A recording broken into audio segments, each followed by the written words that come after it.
Hey, and welcome. This is the Ben Shapiro Show Sunday Special. We'll be joined momentarily by the man more dour than I, Matt Walsh. What's your background? How did you get to the point where you get paid to sit in cars and write columns and be dour and have a beard?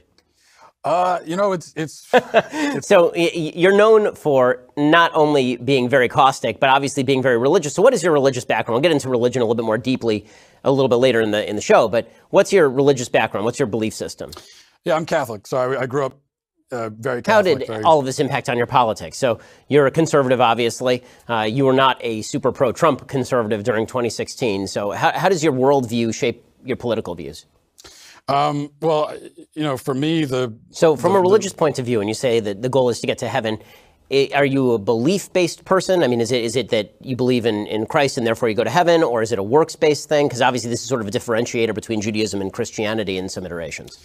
Yeah, I think, when it comes to your view of the afterlife, what cultivated that? Where do you get your view of heaven? What do you think heaven looks like, and what makes you believe that there is something after we die?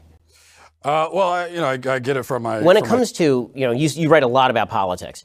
How do you separate out talking about religion from talking about politics? When should you speak in sort of a religious moral sense, and when should you speak in a kind of a secular sense when you're trying to make an argument? That's a good question. It's a balance. But if you want to hear Matt Walsh's answer, you have to be a Daily Wire subscriber. To subscribe, head on over to dailywire.com, click subscribe. It is that simple. And you can hear the end of our conversation. Well, Matt Walsh of the Daily Wire, thanks so much for stopping by. I really appreciate it. I mean, you had to. I mean, you really didn't have a choice about it. But now that you're here, thanks for coming.